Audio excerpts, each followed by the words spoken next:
বিকেলের শেষ ভাগ। একটা বাগান বিলাস গাছের নিচে আবির মেঘ মুখোমুখি দাঁড়িয়ে আছে। আশেপাশে নীরবতা বিরাজমান। আবিরের শক্তপোক্ত হাতে মেঘের ছোট্ট কোমল হাতটা বন্দি হয়ে আছে, কোনো মতেই ছাড়াতে পারছে না। মেঘের ফর্সা আদল ধীরে ধীরে রক্তিম বর্ণ ধারণ করেছে। আকস্মাৎ মুখ ফুলিয়ে চোয়াল শক্ত করল। মেঘের গভীর দৃষ্টি আবিরের চোখে নিবদ্ধ। আবিরের হাতে থাকা হাতটাকে ছাড়ানোর সব চেষ্টা বৃথা গেল। আবির দু কদম পিছিয়ে দেওয়ালে পিঠ ঠেকিয়ে দাঁড়ালো। ঠোঁট বেঁকিয়ে মৃদু হেসে পরপর দুবার ভুরু নাচালো। মেঘ আলগোছে ভেঙচি কেটে কটমট করলো। ছাড়ুন, বাসায় যাব। আবির গম্ভীর ভাব নিয়ে বলল, বাসা থেকে বের হওয়ার সময় মনে ছিল না এখন বাসায় যাবার কোনো দরকার নেই, আজ সারা রাত এখানেই থাকবে। মেঘ নিজের ভুল বুঝতে পেরে চাপা স্বরে বলল, আকাশ মেঘলা, বৃষ্টি নামবে। নামুক, বৃষ্টিতে ভিজবো দুজন। সমস্যা আছে কোনো? আব্বু বকা দিবেন। একদিন ভিজে গিয়েছিলাম, তারপর কি হয়েছিল মনে নেই? তখন তুমি আমার প্রেমিকা ছিলে, আর এখন বউ। আবিরের মুখে কথাটা শোনা মাত্রই মেঘের বুকের বাঁ পাশটা কেঁপে উঠল। অনুভূতিরা হৃদয়ে দোলা দিচ্ছে। আবিরের মুখে প্রেমিকা শব্দটা খুব কমই শুনেছে মেঘ। বরাবরই তীব্র অধিকার নিয়ে আবির বউ বলেই ডেকে এসেছে। বিয়ের পর সেই ডাকের তীব্রতা বেড়েছে হাজার গুণ। সর্বক্ষণ সবার সামনে মুখে আমার বউ লেগেই থাকে। এখন খানবাড়ির প্রতিটা ইট পাথরেরও নখ দর্পণে মেঘ আবিরের বউ। যেন আমার বউ না বললে আবিরের মস্ত বড় পাপ হবে। আবিরের মুখে আমার বউ, আমার বউ শুনতে শুনতে ইদানিং মেঘ নিজের নামই গুলিয়ে ফেলে। কেউ নাম জিজ্ঞেস করলে মুখ ফসকে বলে দেয় আবিরের বউ। সেদিন ভার্সিটিতেও এমন এক কাণ্ড করে বসে। বৃষ্টির দিন ছিল, ভার্সিটিতে যাওয়ার পথে বৃষ্টি কমেছিল। ডিপার্টমেন্টের কাছাকাছি যেতেই ঝুম বৃষ্টি শুরু হয়েছে। দিশা বিশা না পেয়ে এক দৌড় দিয়েছে। ব্যালকনিতে গিয়ে থামতে অন্য ডিপার্টমেন্টের এক স্যারের সাথে ধাক্কা। হুড়মুড়িয়ে সরি স্যার বলতে বলতে দূরে সরে দাঁড়িয়েছে, কিন্তু তাতে বিশেষ কোনো লাভ হয়নি। স্যার মুখের ওপর ধমক দিয়ে বলেন, এই মেয়ে, স্যার ম্যাডাম দেখো না, নাম কি তোমার? কোন ডিপার্টমেন্টে পড়ো? মেঘ ভয়ে জড়সড় হয়ে জবাব দিল আবিরের বউ। তৎক্ষণাৎ ষষ্ঠ ইন্দ্রিয় সতেজ হলো। দুহাতে নিজের মুখ চেপে ধরল। স্যার গম্ভীর কণ্ঠে আওড়ালেন, কি নাম বললে? মুখ থেকে হাত সরিয়ে মেঘ আমতামতা করে বলল, স্যার মাহাদিবা খান মেঘ, উদ্ভিদ বিজ্ঞান ডিপার্টমেন্টে। স্যারের চেহারায় গম্ভীর ভাব তখনও বহমান। কিছু একটা বলতেই যাচ্ছিলেন, তখনই কেউ একজন স্যারকে ডাকলেন। মেঘ সেই যাত্রায় খুব করে বেঁচেছে। মেঘ মনে মনে বিড়বিড় করলো, আবির ভাইয়ের প্রেমিকা, শুনতেই কত ভালো লাগছে। মেঘের ঠোঁটে মিটিমিটি হাসি দেখে আবির তপ্ত স্বরে বলল, শোনো, তোমার ওপর আমার অধিকার এখন সবচেয়ে বেশি। এক বাড়িতে থাকি বলে এটা ভেবো না আমি আমার শ্বশুরের কথায় উঠবো আর বসবো। আবিরের কথায় মেঘের ভাবনায় ছেদ পড়ল। ভুরু উঁচিয়ে মিষ্টি হেসে প্রশ্ন করল, কথাটা কি আপনার শ্বশুর আব্বাকে জানাবো? তোমার আমার মাঝে শ্বশুর আব্বাকে টানার কি দরকার? ওনারা মুরব্বী মানুষ, থাকুক না ওনাদের মতো। ও তাই? আবির মৃদু হেসে বলল, জি ম্যাডাম। মেঘ আশেপাশে নজর বুলিয়ে আস্তে করে বলল, স্যার অনুগ্রহ করে এখন চলুন, না হয় সত্যি সত্যি ভিজতে হবে। আবির আর কথা বাড়ালো না। আবহাওয়া সত্যিই খারাপ, যে কোনো মুহূর্তে বৃষ্টি নামতে পারে। আবির মেঘের হাত ছেড়ে হাঁটতে শুরু করলো। মেঘ গুটি গুটি পায়ে হাঁটছে আর অতীতের স্মৃতিগুলো ভাবছে। একটা সময় ছিল আবিরের সঙ্গে বাইরে বের হওয়ার জন্য, ঘোরার জন্য, একটু গল্প করার জন্য কতই না ছটফট করত। বৃষ্টিতে ভিজতে কত বায়না করত। সেই সবই এখন অতীত। এখন মানুষটাকে দেখার জন্য এত ছটফট করতে হয় না। ঘুম ভাঙলে সবার প্রথমেই এই মানুষটার মায়াবী মুখটা নজরে পড়ে। আগে আবিরের সাথে 2 মিনিট কথা বলতে গেলে হার্টবিট কয়েক গুণ বেড়ে যেত। সেই মেঘ এখন আবিরের বুকে মাথা রেখে আবিরের হার্টবিট শুনে। ভাবা যায় ভালোবাসা কতই না অদ্ভুত। অপূর্ণতায় অশান্তি মিলে আর পূর্ণতায় প্রশান্তি। ভাবতে ভাবতে হঠাৎ নজরে পড়ল আবির অনেকটা সামনে চলে গিয়েছে। কারোর সাথে ফোনে কথা বলতে ব্যস্ত, তার জন্য মেঘকে খেয়াল করেনি। মেঘ এক ছুটে আবিরের পাশে গিয়ে থামল। মেঘের উপস্থিতি টের পেয়ে আবির যেই ঘাড় ঘোরাবে অমনি মেঘ দুহাতে আবিরের বাহু চেপে ধরল। আবির রাকিবের সাথে কথা বলছিল আর চোখে মেঘের দিকে তাকিয়ে মুচকি হাসল। রাকিবকে উদ্দেশ্য করে বলল, ফোন রাখ, এখন বউকে সময় দিতে হবে। ওপাশ থেকে রাকিব বলল, বিগত 3 ঘন্টা 57 মিনিট যাবৎ সে কাজটাই করছিস ভাই। বিয়ের তো অনেক দিন হলো, বইয়ের প্রতি ভালোবাসাটা এবার একটু কমা। তোর কি সমস্যা? আমার হিংসে হয়, এত প্রেম সহ্য হয় না কেন? আমার বউটা সারাদিনে আমাকে একবার কলও দেয় না। আমি যখনই কল দিই তখনই বলে এখন খাচ্ছি, এখন ঘুমাচ্ছি, এখন সাজতেছি, এখন কাজ করছি। ভুলেও একবার বলে না আমি রাগ করে আছি, অভিমান করেছি, আমাকে নিয়ে ঘুরতে যাও, সময় দাও। উল্টো আমি ঘুরতে যাওয়ার কথা বললে বলে বিয়ে হয়ে গেছে, এখন আবার কিসের ঘোরাঘুরি? কাজ নেই তোমার? অফিসের কাজ ফেলে আমাকে ডিস্টার্ব করলে আমি আবির ভাইয়াকে কল দিয়ে বলবো তোমাকে চাকরি থেকে বরখাস্ত করে দিতে। এই পাগলকে কে বোঝাবে? সে যাকে দায়িত্বশীল বস ভাবছে, সে বস ছুতো পেলেই বউয়ের কাছে ছুটে। তার কাছে মিটিংয়ের থেকেও বউ বেশি ইম্পর্টেন্ট। আবির তেজপূর্ণ কণ্ঠে বলল, তোর বকবক রাতে শুনবো, এখন রাখছি। রাকিব মন মরা ভঙ্গিতে বলল। কেউ আমাকে বুঝলো না। আবির মুচকি হেসে কল কেটে দিল। মেঘের মনোযোগ তখনও আবিরের হাতের দিকে। খুব শক্ত করে হাতটা ধরেছে, যতটা শক্ত করে আবির একটু আগে ধরেছিল। আবির মেঘের দিকে তাকিয়ে প্রশ্ন করলো, কি ভাবছো? চা খাবেন? এই না বললে বৃষ্টি আসবে, বাসায় যেতে হবে। আসুক বৃষ্টি, অনেক দিন হলো আপনার সাথে চা খাওয়া হয় না, একসাথে সন্ধ্যার আকাশ দেখা হয় না। আবির কপালে ভাঁজ ফেলে বলল, তোমাকে কতবার বলেছি চলো আমাদের বাড়িতে কিছুদিন থাকি, নিজের মতো করে সময় দিতে পারবো। প্রতিদিন ভোরের আকাশ দেখব, চায়ের কাপের সাথে গধূলি সময় কাটাবো, মাঝরাতে নির্জন রাস্তায় দুজনে হাতে হাত রেখে হাঁটবো। তারপর কুকুরে দৌড়ানি দিলে এলো পাথারি ছুটবো, ছুটতে ছুটতে ধপাস করে পুকুরে পড়বো। আবির রাগে চোখ গোল করে তাকালো, গম্ভীর কণ্ঠে বলল, তোর মাথায় কি ভালো কিছু আসে না? যত সব ফালতু চিন্তা ভাবনা। না মানে মাঝরাতে কুকুর ছাড়া আর কেউ তো রাস্তায় থাকে না। অবশ্য পাগলও ধরতে পারে, তোকে দেখলে পাগলও ভয় পাবে, দূর থেকে সালাম দিয়ে পালাবে। মেঘ ঠোঁট ফুলিয়ে বলল, কে বলেছে আপনাকে?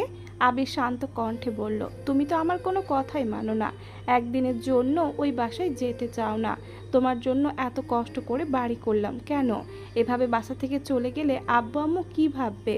বড় আব্বু বড় আম্মু ওনারাও তো কষ্ট পাবেন, ভাববেন ছেলে পর হয়ে গেছে, বউ নিয়ে আলাদা থাকতে চায়। এটাকে আলাদা থাকা বলে না, ঘুরতে যাওয়া বলে। এক প্রকার হানিমুনও বলতে পারো। হানিমুন মানুষ কতবার করে, কাউকে না বলে। কক্সবাজার গিয়েছিলাম বলে আমার বন্ধুরা এখনও আমাকে খোঁচায়, ফাজলামও করে।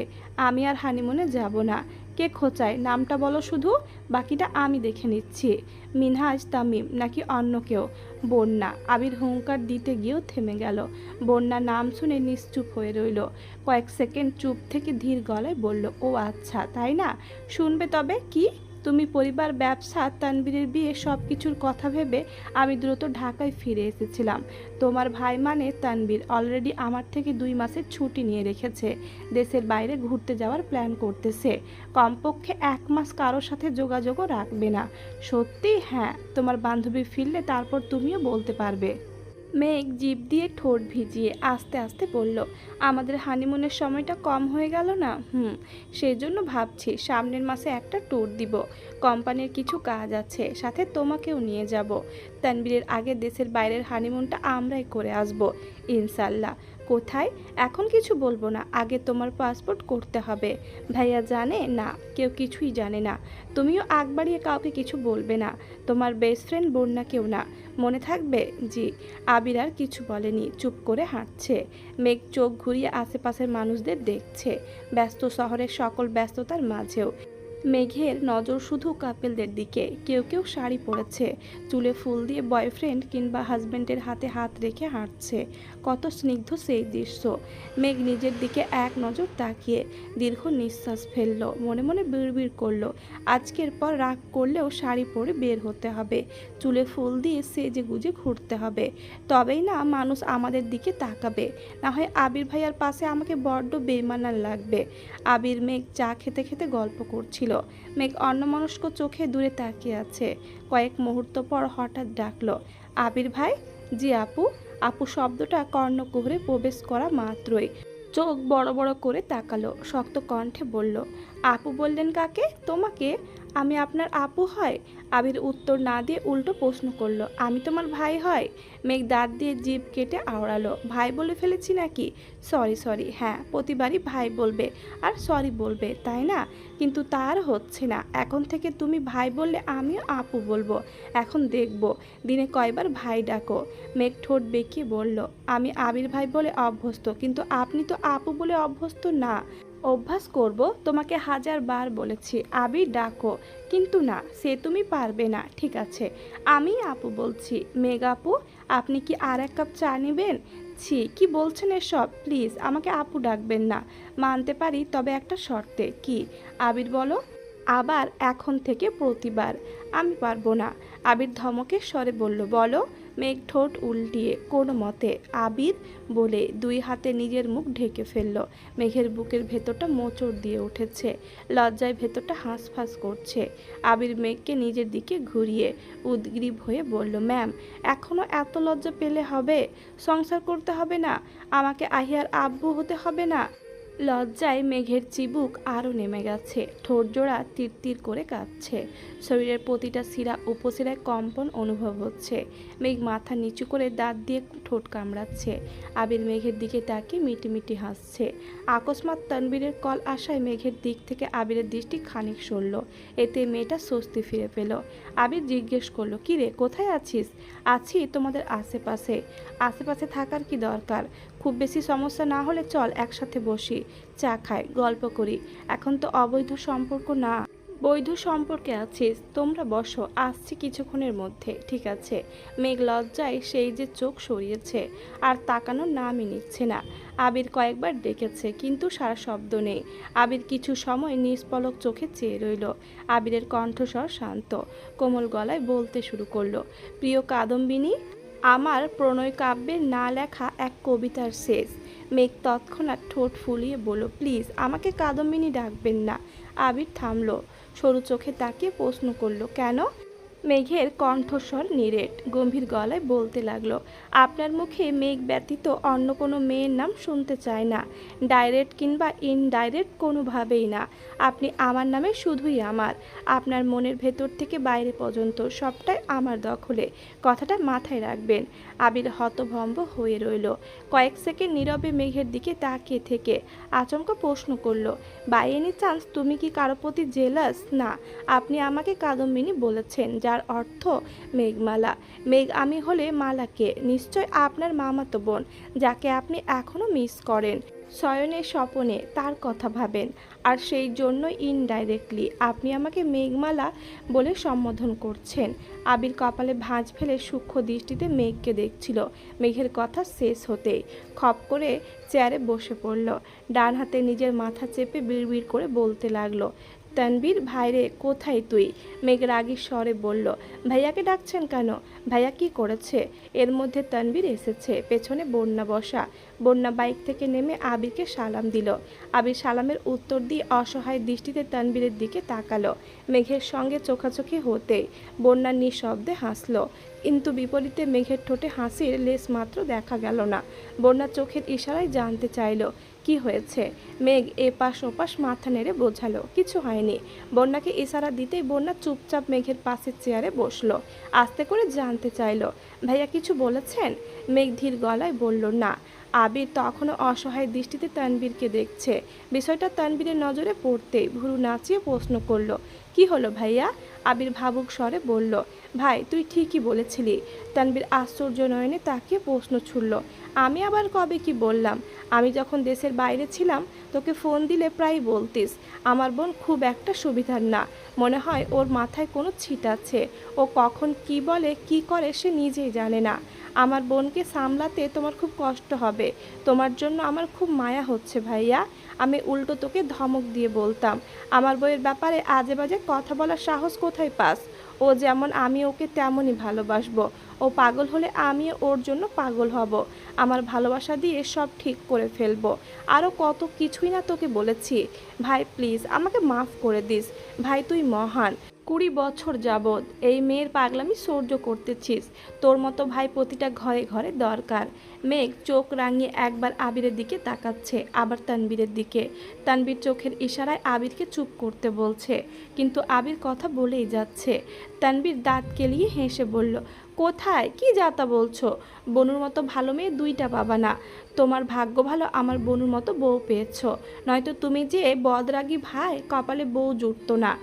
সারা জীবন অবিবাহিত ট্যাগ লাগিয়ে ঘোরা লাগতো, তবুও ভালো ছিল। এখন মনে হচ্ছে 16 বছর কার জন্য লড়াই করেছি আমি। কোনোদিন কোনো মেয়ের দিকে তাকিয়ে দেখিনি, প্রয়োজনে বাইরে কোনো কথা বলিনি। সর্বক্ষণ মনে মস্তিষ্কে শুধু তোর বোন ছিল। ওকে বিয়ে করার জন্য কত কী না করলাম। সেই মেয়ে কিনা বলে আমি শয়নে স্বপনে মালার কথা ভাবি, মালাকে মিস করি, মালার কথা স্মরণ করে ওকে কাদম্বিনী ডাকি। তানবীর প্রশ্ন করল, কাদম্বিনীর সাথে মালার কি সম্পর্ক?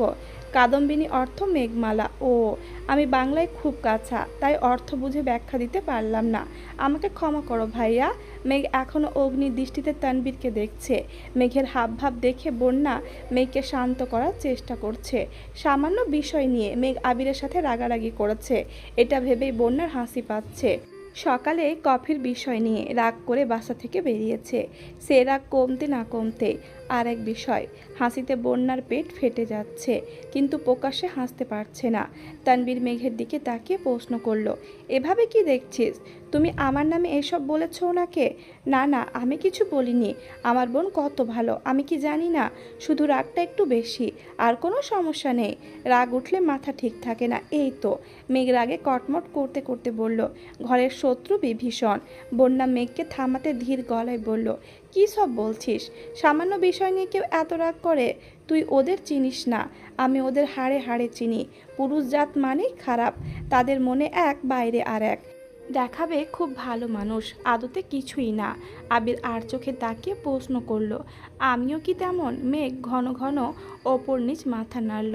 তানবীর আবিরকে সান্ত্বনা দিতে বলল, থাক ভাইয়া, মন খারাপ করো না। ছেলে মানুষ ঝামেলা মানে পুরো পৃথিবীর সব পুরুষই খারাপ। তুমি একা ভালো হবার সুযোগ নেই। যেই তুমি মালাকে মিস করো, সেই তো আরও বেশি খারাপ। ওদের কথোপকথন শুনে বন্যা নিঃশব্দে হাসছে। কি এক বিষয় নিয়ে মেঘ আবির তানবীর সিরিয়াসভাবে ঝগড়া করছে। হাসিও পাচ্ছে, আবার লজ্জাও লাগছে। আশেপাশের মানুষজন কেমন করে তাকিয়ে আছে। তানবীর বন্যার দিকে এক নজর দেখল। মেঘকে রাগানোর জন্য ইচ্ছে করে বলল, ভাগ্যিস আমার বউটা ম্যাচিওর, এই দিক থেকে আমি নিশ্চিন্ত। আবির আর চোখে মেঘকে দেখছে আর মুচকি মুচকি হাসছে। মেঘ যে রাগে আগুন হচ্ছে সেটা বোঝার বাকি নেই। মেঘ চোখ লাল করে তানবীরের দিকে তাকিয়ে আছে। তানবীর মেঘকে ভেঙাচ্ছে, এতে মেঘের রাগ আরও বাড়ছে। বন্যার দু হাতে মুখ চেপে হেসেই যাচ্ছে। কয়েক মুহূর্ত নিশ্চুপ থেকে মেঘের গর্জনের মতো হঠাৎ বলে উঠল, ছি ভাইয়া, তুমি এখনও তোমার এক্সকে মিস করো? তানবীর চমকে উঠল, সেই সাথে বন্যাও। তানবীর বলল, মানে? সরি ভাইয়া, অতীত ভুলতে না পারলে তোমার কাছে আমার বান্ধবীকে দিতে পারছি না। আমি আগেই বলেছিলাম পুরুষ জাতি খারাপ। দেখলি বন্যা, সেই দলে আমার ভাইও আছে। বন্যার মুখের হাসি গায়েব হয়ে গেছে। মেঘের কথা ঠিকমতো বুঝতে পারছে না। তানবীর আবির দুইজনেই মুখ চাওয়াচাই করছে। তানবীর প্রশ্ন করলো, আমি কি করলাম? তুমি করনি, তোমার অতীত করেছে। কি যেন নাম? আয়েশা না? বন্যার মুখ ভার হয়ে আছে, হাসির ছিটে ফোটাও নেই মুখে। তানবীর বক্র দৃষ্টিতে বন্যাকে একবার দেখল, মেয়েটা মুখ ফুলিয়ে বসে আছে। তানবীর ভুরু কুঁচকে বলল, অতীত কথাটা কি দোষের? হঠাৎ সেই নাম কেন উঠছে? কারো অতীত থাকাটা দোষের নয়, তবে অতীতের স্মৃতি আঁকড়ে তার নামের প্রথম অক্ষরের টি শার্ট পরে ঘুরঘুর করাটা দোষের, আর এই দোষ ক্ষমার অযোগ্য। তানবীর চমকে ওঠে, নিজের পরনের টি শার্ট দিকে তাকালো। ডিজাইনিং টি শার্টের মাঝখানে এই লেখা। স্পষ্ট তাকালে বোঝা যায় না, তবে কেউ সূক্ষ্ম নজরে চাইলে ঠিকই বুঝবে। মেঘ বেশ কিছুক্ষণ পর্যবেক্ষণ করে অক্ষরটা খুঁজে পেয়েছে। বন্যা, আবির, তানবীর তিনজনের নজরই টি শার্টে। আবির শান্ত কণ্ঠে বলল, বউ, আমার সম্বন্ধী তোমার মতো এত বিচক্ষণ না। টি শার্টের ডিজাইনের ভেতর এ লেখা নাকি এস লেখা, সেসব দেখার সময় আছে নাকি তার? সময় না থাকলে এক কালার টি শার্ট পরবে, দরকার হয় সাদা পাঞ্জাবি পরে ঘুরবে। তাই বলে এ লেখা টি শার্টই কেন? বি লেখা টি শার্ট বাজারে ছিল না? আপনি আবার ভাইয়ার হয়ে সাফাই গাইতেছেন? কি মেয়ে রে বাবা! তানবীর বন্যার দিকে তাকিয়ে বলল, তোমার ননদকে একটু বোঝাও। এতক্ষণ বন্যার মুখে হাসি থাকলেও এবার সে নির্বাক। মেয়েকে বোঝানোর চেষ্টাও করলো না। ছোটোখাটো বিষয়ে মেয়েরা খুব তাড়াতাড়ি কষ্ট পায়। এতক্ষণ মেঘের কথাগুলো ফাজলামো মনে হলেও এবার না চাইতেও বন্যা সিরিয়াস হয়ে গিয়েছে। গলা দিয়ে কথা বের হচ্ছে না। বোঝাতে চাচ্ছে সে একদম ঠিক আছে, কিন্তু চোখে মুখে ফুটে উঠেছে সে ঠিক নেই। মিনিট 10 চলল তানবীর আর মেঘের ঝগড়া। মাঝখানে মাঝখানে আবির দু একটা কথা বলে, সেটাতেও হাজারটা দোষ ধরছে মেঘ। সকালের রাগটা এখনও পুরোপুরি কমেনি। 10 মিনিট যাবৎ বন্যা নিশ্চুপ বসে আছে। ঝগড়ার এক পর্যায়ে মেঘ বসা থেকে উঠে দাঁড়ালো, বন্যার হাত ধরে বলল, চল আমার সাথে। ওদের সাথে কথা বলে কোনো লাভ নেই। পুরুষ জাতি খারাপ। একজন মালাকে ছাড়া বাঁচবে না, আর একজন আয়েশাকে ছাড়া। শুধু শুধু তোর আমার জীবন নিয়ে ছিনিমিনি খেলছে। আবির বসা থেকে উঠে বলল, এই দাঁড়াও, আমি তোমাকে বাসায় পৌঁছে দিব। তানবীরের দিকে তাকিয়ে আবার বলল, এই তানবীর, ওকে বাসা পর্যন্ত দিয়ে আয়। মেঘ গর্জে উঠে বলল, কোনো দরকার নেই, আমরা বাসা চিনি, একাই যেতে পারবো। আবির গম্ভীর কণ্ঠে ডাকলো, মেঘ। মেঘ রাগে কটমট করে বলল, খানবাড়িতে আপনাদের প্রবেশ নিষিদ্ধ। আমি এখনই বাসায় গিয়ে আব্বু বড় আব্বুকে সব বলবো। বাসার আশেপাশেও যেন আপনাদের না দেখি। মেঘ বন্যাকে টানতে টানতে নিয়ে একটা রিস্কায় উঠে বসলো। তানবীর হতবাক হয়ে চেয়ে আছে। মেঘের রাগ উঠলে মাথা ঠিক থাকে না, তাই বলে বন্যা মুখ ফুলিয়ে চলে গেল। ওর কি উচিত ছিল না তানবীরের সাথে যাওয়া? রাত 9টার ওপরে বাজে। তানবীর বন্যাদের বাসার সামনে দাঁড়িয়ে আছে। বন্যাকে একের পর এক কল দিচ্ছে, কিন্তু রিসিভ করছে না। নতুন জামাই অসময়ে বাসায় যেতেও লজ্জা লাগছে। অনেকগুলো কল দেওয়ার পর অবশেষে কল রিসিভ করেছে। বলুন, কোথায় ছিলে এতক্ষণ? কতগুলো কল দিয়েছি তোমাকে? আমি ঘুমিয়েছিলাম, দেখিনি। আমার কেন যেন মনে হচ্ছে না। তুমি নিচে আসো তো দেখি একটু। বন্যা চমকে উঠে জিজ্ঞেস করলো, আপনি কোথায় এখন? অফিস থেকে কল দিতে দিতে এখন তোমাদের বাসার নিচে আছি। দাঁড়িয়ে থাকতে থাকতে পা দুটো ব্যথা হয়ে গেছে। আসো প্লিজ। বন্যা কিছু বলার সাহস পেল না, বেরিয়ে এলো বাসা থেকে। রাত গভীর, পরিবেশ একদম শান্ত। তানবীরের পরনে এখন কালো রঙের টি শার্ট, যার মাঝখানে সাদা রঙে বড় করে লেখা বি। বন্যার টি শার্টের দিকে একবার দেখলো, কিন্তু তানবীরকে কিছু বুঝতে দিল না। বলল, এত রাতে আপনি এখানে কেন? নিজের বিয়ে করা বউকে দেখতে আবার সময় লাগে নাকি? ইচ্ছে হয়েছে এসেছি, বাসায় নিতে পারছি না বলে কি বউকে দেখতেও আসতে পারবো না? আমি সেটা বলিনি। তখন রাগ করে চলে এলে কেন? বন্যা মলিন হেসে বলল, রাগ করিনি, তা তোমার চোখ মুখ দেখে বোঝা যাচ্ছে। বনু রাগের মাথায় কি কি বলল, তুমিও ওর সঙ্গে সিরিয়াস হয়ে গেলে। এটা কি হলো? বন্যা উত্তর দিচ্ছে না। তানবীর আবারও বলল, বনু বাসায় গিয়ে কি বলেছে জানো? কি বলেছে? আমি নাকি তোমার সাথে সিরিয়াস ঝগড়া করেছি, বনুকেও বকা দিয়েছি। আরও কি কি বলেছে কে জানে। আব্বু আমাকে কল দিচ্ছে, ইচ্ছে মতো বকা দিয়েছে। ওর জন্য সকালে একবার ধমক খেলাম, একটু আগে আবার। বাসায় যাওয়ার পর নিশ্চয় আবার খাবো। কিন্তু বনু, সে তো দিব্যি আছে। বন্যা চাপা স্বরে বলল, অনেক রাত হয়েছে, বাসায় যান। যাব, তার আগে এ লেখার টি শার্টটা পুড়িয়ে তোমার মনের ভেতরের ক্ষোভ, অভিমান, কষ্টগুলো দূর করে নিই। কিছু পোড়াতে হবে না। পোড়াবো তো অবশ্যই। দেখো, ব্যাগে করে টি শার্ট নিয়ে এসেছি। হঠাৎ রাস্তার পাশ থেকে কেউ একজন বলে উঠলেন, আগেই বলেছিলাম এই ছেলেকে বিয়ে করো না, রাস্তায় রাস্তায় ঘুরতে হবে। আমার কথা মানলে না। আজ যদি আমাকে বিয়ে করতে রাজি হতে, তাহলে আমার মনে জায়গা পেতে। চায়ের দোকান তোমার নামে করে দিতাম। তানবীর বন্যা দুইজনেই সেই দিকে তাকালো। মোখলেস মিয়া এক বালতি পানি হাতে দাঁড়িয়ে আছে। তানবীর রাগে ফোঁস করে উঠল। বন্যা তৎক্ষণাৎ তানবীরের হাত চেপে ধরে বলল, রাগ দেখাবেন না প্লিজ। মোখলেস মিয়া আবার বললেন, আমি এখনও তোমাকে ভালোবাসি। আমার মনের দরজা তোমার জন্য এখনও খোলা। তানবীর রাগান্বিত কণ্ঠে বলল, আমি কি দাদিকে খবর দিব? আমার বইয়ের দিকে কুনজর দিলে আপনার সংসারে আগুন লাগিয়ে দিব। ফায়ার সার্ভিসের 3 টিম এসেও সে আগুন নেভাতে পারবে না, এই আমি বলে রাখলাম। মোখলেস মিয়া হাসতে হাসতে বলছেন, দাদিরে আর কন লাগতো না, আমি যাইতেছি। চা খাইয়া যাইও। বন্যা তানবীরের দিকে তাকিয়ে বলল, এত ভালোবাসেন আমাকে? জি।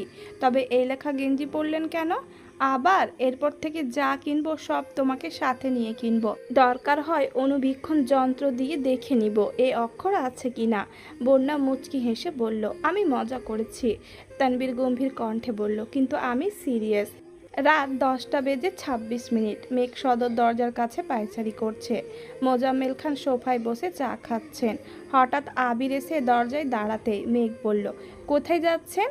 আবিরের সহজ সরল জবাব, বাসায়। মেঘ চাপা স্বরে বলল, বলেছি না এই বাসায় আপনার প্রবেশ নিষিদ্ধ।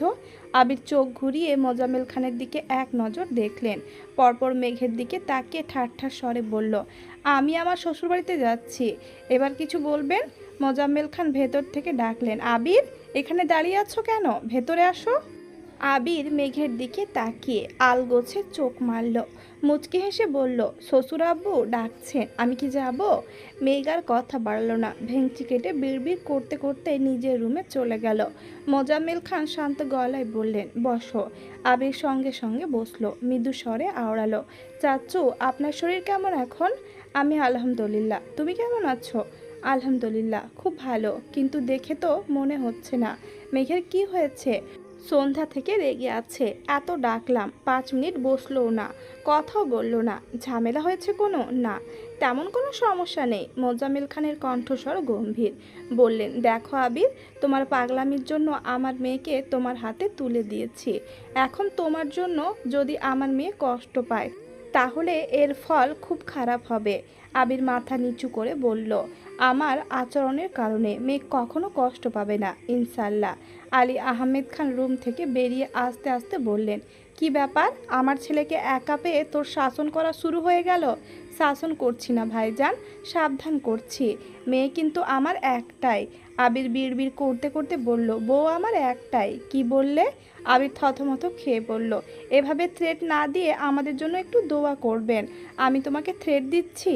আলী আহমেদ খান হাসতে হাসতে সোফায় এসে বসলেন। আবির অন্যদিকে মুখ ঘুরিয়ে বলল, মুখ ফসকে সত্যি কথা বেরিয়ে গেছে, দুঃখিত। কি? আবির মৃদু স্বরে বলল, আমার সাথে রাগ দেখে লাভ নেই। আপনার মেয়ের সাথে চলতে চলতে আমিও ওর মতো হয়ে যাচ্ছি। মোজাম্মেল খান হতাশ ভঙ্গিতে আলী আহমেদ খানের দিকে চেয়ে বললেন, ভাইজান ওরা বড় হবে কবে?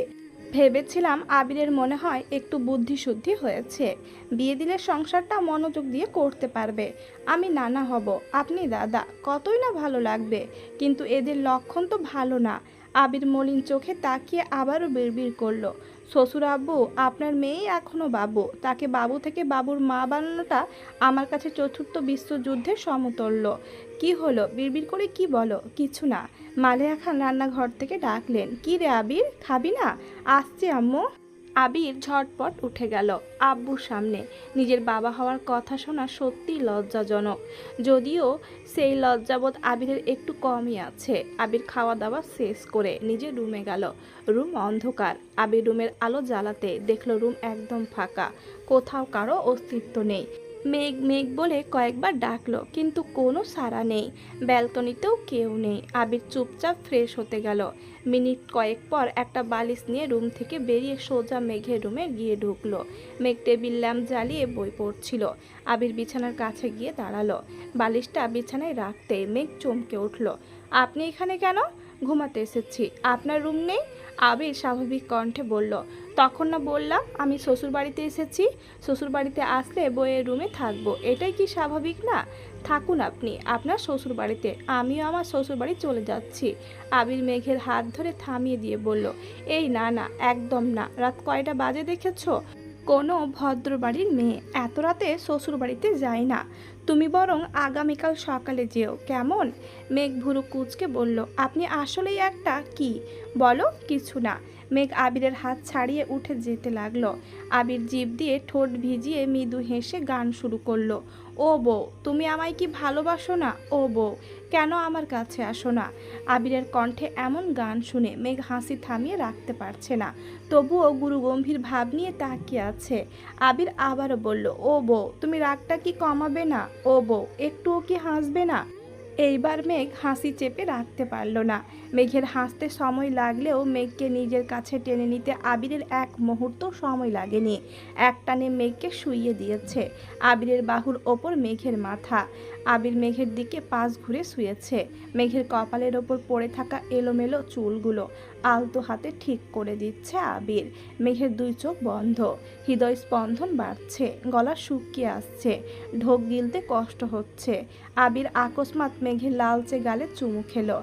মেঘের শরীরের প্রতিটা কম্পন আবির উপলব্ধি করছে। হঠাৎ মেঘের কানের কাছে ঠোঁট এগিয়ে ডাকলো, বউ।